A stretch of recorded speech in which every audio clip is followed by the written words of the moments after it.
starting from 5 for this one. Bruce Williams down the field. He was the winner on Friday in the trophy race. The two cams starting off a row number 6 down to Alan Bowden. Bernie Stack starting out of 18, and Aaron McGill hopefully will give us another highlight with Andrew Fisher and John Bow towards the back, but not starting here today. Richard Crail is alongside me. We are set for a start here. Turn up the volume. We're about to go racing for the final time. Painter Dixon Touring Car Masters start. We're underway on the streets of Adelaide. Good clean start so far. Bressington slots in behind the race leader, Stephen Johnson. Roll Harris from the third row of the grid up to third place, where he finished the race yesterday. Jim Policina having a good weekend. He's fourth. Gomersal behind. See if they can negotiate turn 4 nicely. Sakanovic round the outside. Hackley the same on Cameron Tilley and the Valiant Pacer. So far, so good. So John Bowie's starting this one from the very back. Andrew Fisher not starting. The Falcon with the big crash at turn 8 earlier in the weekend. Late night engine change. They finished at 4 a.m. this morning, putting a new engine in JB's Tirana. He's going from the back of the field. Pretty handy at charging his way through the pack. It was a shame for Fisher, wasn't it? Found the wall down here early in the weekend. Johnson puts a margin already on Bressington. And Rail Harris locking into a battle with Bressington down at turn number 9. We've got Sakanovic going down the inside here in the XD Falcon on Jason Gomersal. Gets the job done there. This car broke a ball joint earlier in the weekend, the XD Falcon. Not too much curb use, but they've tuned it up. Nick Sakanovic, Marcus's dad, works so hard. The family race team from Melbourne doing great things in the first of what you could probably call the next generation Touring Car Masters cars. Royal Harris hooked up through the kink at turn 13, committed late, went down the inside of the VDC Camaro. Good pass. He's second. And chases Johnson, who sets the 134.299. It's the first flying lap of the race. Rail Harris the second, Bressington, and Jim Policina having a great weekend out here in that Mocom Tirana. New car for Policina. Watch the rest of the field. There is John Bow up to 12th position from the back of the field. The Painter Dixon Tirana works his way up Wakefield Street. Paul Freestone ahead, and a hint of smoke to that number 25. It's a silver lining in every cloud, and that even though JB's had a horrible weekend, I said, well, at least you've got good rubber for this race, and sort of half grinned at that. It wasn't really the most pleasing thing he wanted to hear as he goes up the inside of Paul Freestone. Caught up in that dramas in the race yesterday. Freestone in this section of the circuit, he and Bernie Stack got stuck into each other at that corner. Big damage to Bernie Stack's car. They were here till just after midnight, patching the white line Camaro back together. Great start from Harris. Watch him zip down the inside here. We've seen so many 3 wide and 4 wide action, haven't we, down to turn number 1. Here's the in-car shot from the EFS Camaro, powering past Policina, and on the dirtier side of the track too, putting himself into 3rd place before they got to the centre chicane. And you don't want to say you're surprised when they come out the other side from doing that, but sometimes we are, because you wouldn't think it'd be possible, the rate they barrel into the centre chicane. Really good pass here for Ryle. Used that curb on the inside, helped get the car turn, and Bressington saw him coming. He's after championship points this year under Bressington, so he knew just to open the steering and let Ryle go through. Let him go out after Stephen Johnson. Got good speed as well. Fastest lap of the race, 1:29.01. The reigning champion of the ECB Super Ute Series, former V8 Ute Racing Series champion as well. Jeremy Gray in the X-Ryan Hansford Tirana. Heading up towards the top now, chasing Bruce Williams, the AC Delco Tirana that picked up the Medic Trophy race win here on Friday afternoon in race number 1. Someone up this skate road, the Z-Man, going the wrong way and dropping out of 5th position. And as you do for most of the year, you have to give way to the right when you're trying to merge back in there onto East Terrace. What a shame. Marcus running 5th place. The XD Falcon have been tuned up. Here's the battle for the lead. Ryle looking racy. Johnson with a round win in the back of his mind. Remember, we gave you that fact about no one clean sweeping a weekend, all 3 championship races since 2009. So the odds are stacked against Stephen Johnson going 3 from 3. It's right on the back now. Team Johnson Mustang around through turn 12. Gap is visual now, 0.2 of a second. Fastest lap of the race, but Bressington responding behind. To the top of the hairpin we go. So a nice 4-car battle brewing to come around to start lap 4 of 10. Final race of this weekend's Painter Dixon Touring Car Masters on the streets of Adelaide. I'll tell you what, Matt, with the fullest of respect to it's been domination from Johnson and Bow in this category for the last 2 or 3 seasons. Isn't Ryle Harris just going to be a breath of fresh air? And we must say the improved form, continuing improvement from Adam Bressington, who's now a genuine contender week in, week out as well. It's so good to see more cars coming towards the front of the field.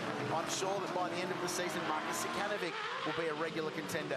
Ryan Hansford in his new car is going to be a regular contender. Yeah. It's exciting times for the category. I can't wait to see Harris at Phillip Island in this car in April. Hang on. Exactly right. Now he's close, staying in the slipstream, but Johnson has longer legs, or at least the car does anyway, down towards turn number 8. This high-speed approach. Johnson on target to win the round still at the moment. Harris wants to chalk up his first race win of his career. Pulled out for a phantom look, and Bressington still sniffing around back in 3rd position. Listening to the way that car puts its power down, it's a really well set up race car, the EFS Camaro. Ryle is driving it very well. They've got a brake upgrade coming for this car for Phillip Island as well, so more development work going on. As he looks down the inside of Johnson, here's the move. Wasn't close enough.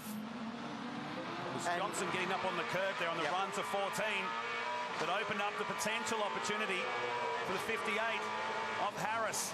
But he sits back behind car 17, halfway home into the centre chicane. See Harris having to lift a lot longer through that sweeping left-hander up there in Wakefield Street. Yeah, Stevie J's car's really good through turn 3, getting out of the centre chicane. Harris looks better over the second half of the lap, though just closes in on the run up through the staircase to East Terrace. Let's have the fastest lap of the race, 1:29.01, set on lap 2. Lap record is 1:28.83, set by Stephen Johnson last year. I was talking to Steve this morning, and his son Jet, who's here this weekend, came over to see Dick drive the supercar in those 4 performance demonstrations, which is a really cool thing for the Johnson family.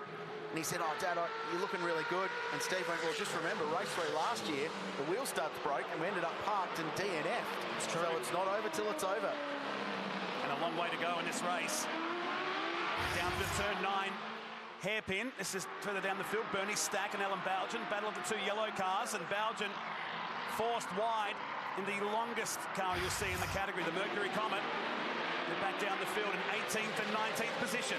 They've had a local sponsor, the Flurio Milk Company, jump on board. Great local support for interstate teams coming and racing here. And that popularity of the Mercury Comet just knows no bounds. Bit of a Holden Tirana squabble here, isn't it? Jason Gomersell, 5th, Bruce Williams, 6th, John Bow, 7th, Jeremy Gray, 8th. All in Holden Tiranas going wheel to wheel, the streets of Adelaide. While these guys continue, it's still Johnson from Harris and Bressington, your top 3. Tirana City through the centre chicane. We've seen so many more Tiranas come online, and up to the top we go again with Gomersall protecting the line from Williams, who just got the AC Delco Tirana pulled up. Great win for him on Friday as well. In the Dometic Trophy race. Did all of yesterday's race with no power steering. Failed as he was driving out of the dummy grid. And now he's got Bow going down the inside and lets the 5-time champion go through. Jason Gomersell, Big Mate Racing Tirana in the A9X, the hatchback. Probably a partial season campaign. He's going to jump into the Super 3 Series with Matt Stone Racing this season and have a go in a supercar for that 5-round championship. But this won't be the last we've seen of that great Tirana either. We should mention, it's not going to become Formula Tirana. There is a cap on the limit of cars that any single model can have in the category. In car with Rob Hackwood, back through the gearbox, sitting almost on the back parcel shelf. Oh, down there it's turn number 9. It's got Mason ahead. Cam broke a gearbox in his car yesterday and lost 2nd gear, which is the gear they use almost the most at this circuit. So really struggled. They borrowed a gearbox from Jim Polisina's team overnight, put that in. Shelby Mustang up for sale. They've got their new model Ford Mustang 69 car coming at Phillip Island, they hope. There's always a story every night, isn't there, in this paddock? There's always teams here that are relying on other teams. I love the family culture of Touring Car Masters. Half of them were here till the early hours of this morning, getting cars fixed up, Freestones amongst them. So this is the fight for 10th, 11th and 12th position. Paul Freestone, who's down on the Great Ocean Road in Victoria, holding out from the Nova Castrian in Cameron Mason, and Brisbane's own Rob Hackwood in the World Pro Racing Pontiac Firebird, former car of Ian Palmer, noted racer and Australian GT race winner. That car was set up the road at Wakefield Street yesterday. He'd been running inside the top 10 most of the weekend, but he's on the back of Freestone. Battle for 10th, 11th and 12th. So work lap 7. Gap first to second, 1.2 seconds now between Johnson and Harris. Hackwood making this like a Sunday drive. He just lifts off the throttle for turn number 8. Seems like everything seemed to have calmed down in turn 8 now after the first couple of days here. It was mad down there. Needed to. Down to the hairpin they go. Stevie J's put the head down out in front as well, just trying to break the back of the race. Royal Harris in second. Stephen Johnson continues to lead here on the streets of Adelaide, with Harris still reigning in second but losing touch. We'll pan back and show some of your favourite cars coming down the famed Barry Sheen pit straight. And back to this Tirana battle between Gomersall, Bow and Williams. Remember Bow coming from the back of the field? Yep, he runs now in position 6. Stephen Johnson, the race leader, just decided that was the point he needed to get his head down. 1:28.80. He's just reset his own lap record. Out in the lead of the race, Leo Tobin looking down the inside of Gavin Bullis, who has to take to the escape road at the centre chicane to stay out of the way. Do you believe Gavin's dramas yesterday, having had the power steering go in race 1 on the formation lap, had all the air go out of the left front tyre, the formation lap of race 2 when one of the valves broke. He's had a shocking weekend. Guy Gibbons has come to a stop here in the HQ Monaro. It's been in several drivers' hands over the years and making his debut, but looks like it's coming to a stop now this weekend. It's a replay from inside. Rob Hackwood just gives the brake a tap to make sure he's got a pedal at the top of Wakefield Street, and Mason across the front. And well done from both those drivers to avoid any kind of contact there. It's close, and he's got through on car number 3. So that moves Hackwood up to 11th place, Mason back to 12th. 3 laps to go. So Gibbons is parked up at turn 9. Like to think they'll be able to deal with that with double wave yellows for the remainder of the race, so no overtaking at the hairpin. And with Harris just coming back at Johnson a little bit this lap, that might be key if it comes down to the final lap of the race. That removes an overtaking opportunity, potential overtaking opportunity anyway. A new race lap record on lap 7, 1:28.80 for Stephen Johnson. It's noticeable this weekend, the amount of green flag laps we've had. We've had some incidents where we go, yeah, usually that would bring the safety car out, but to the organisers and the directors, well done on keeping these races alive as we take a look at the replay. And not too often, you'll see a car come from that far back, and in the end, Mason goes, nah, you better take this one. And right on the 100-metre board, which is the point where they were told in driver's briefing that you had to be in front, otherwise you back out. Doesn't matter what side of the road you were on for turn 8. So just close enough for Hackwood, and good driving from Mason to see him coming up the inside. And it's a universal rule, really, for that corner across all the categories, that the amount of damage we've had over the years through there, you can't go too wide. Here's the Tirana Cup. Bruce Williams now chasing Jason Gomersall. Is it going to stick, you think? We could just give them their own trophy. First Tirana home. Hasn't been JB for most of this weekend. It's Gomersall. Ryan Hansford in the multi-spares Tirana, unfortunately. Oh, Bruce. Alan Bowden style out of turn 12. Been taking notes. Good save.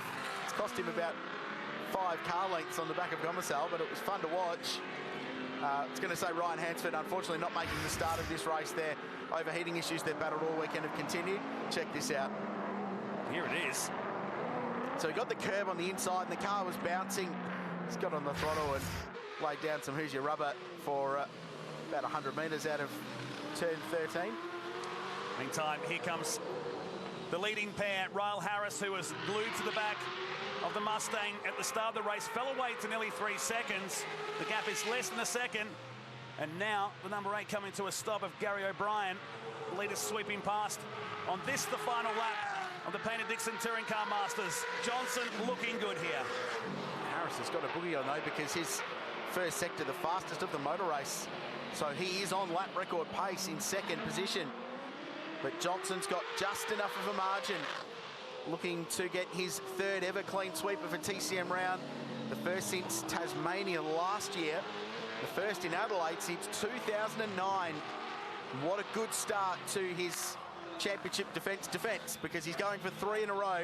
This is going to be a big win for Stephen Johnson, but what a big performance from Ryle Harris, like what we're seeing from the Camaro. Yeah, tend to agree. Power slides his way out of the final turn, but it's Stephen Johnson collecting the win and sweeping the races here. We've grabbed the broom out of the closet. He's done it again here in the opening round of the Paynter-Dixon Touring Car Masters. Ryle Harris, second by less than a second. Back to Bressington. Good bag of points there, too, for the 95 machine. Back to Policina, crossing the line in position 4. John Bow from the back gets home for 5th position. Yeah, what a drive. And this fight of 5 cars now will go right to the end. Gavin Bullis sends it on Mason from a long way back. Hackwood's going to try and drag race with Paul Freestone. 10th, 11th, 12th, 13th, and even 14th with Zakanovic. What's going on with Gavin Bullis? Has that car blown up as he's crossed the line? Look underneath the car. It was skating its way towards the finish line. In the background of that shot. Oh, broken rear suspension. Here it is. Here we go. Is there contact with Mason? No, it's just failed, exiting the final corner. And what a good bit of driving, Gavin Bullis, to keep that thing pointing in a straight line and get it across to the checkered flag without crashing into anything or anyone. Very lucky indeed. He comes home outside that top 10, but Johnson collects the win and the round here on the streets of Adelaide from Harris, Bressington, Policina, John Bow in 5th from the back of the field. Back to Gomersall, Bruce Williams, Jeremy Gray, Cameron Tilley, and Paul Freestone, your top 10 in front of this great crowd here today at Adelaide. Names outside of there like Rob Hackwood, Cam Mason, Gavin Bullis, Zakanovic after that spin at the top of Wakefield Street down to Tobin, Aaron McGill, Bernie Stack, and Alan Bowden. As we look at the highlights of the final race. Watch the move here from the Camaro from that 3rd row. McLaughlin style from yesterday's Supercar opener, wasn't it? Really good dive down the inside, and that set Ryle Harris up for a shot at least contending for victory in this one. Marcus Zakanovic was a man on the mission, passing several cars early on. His race would ultimately unravel. He ended up the escape road. This was the key pass. Ryle just used that curve on the inside at 13. Just outbreak the sister 69 Camaro as he got down at 14 and moved to second. He threw the challenge out to Stephen Johnson. Didn't quite get close enough in the end to make moves. That's what John Bow was doing. Started this one from the very back of the field in 21st position. Worked his way up to 5th place. There's our Belgian off the road. He was passed by Bernie Stack. And this was an entertaining battle, wheel to wheel at turn 8. Well over 200 kilometres an hour. And a nice pass from Rob Hackwood. How's Bruce Williams? Just putting on a show for the fans here in Adelaide. Ryle Harris second. Strong performance from the Queenslander on his debut in the Paynter-Dixon Touring.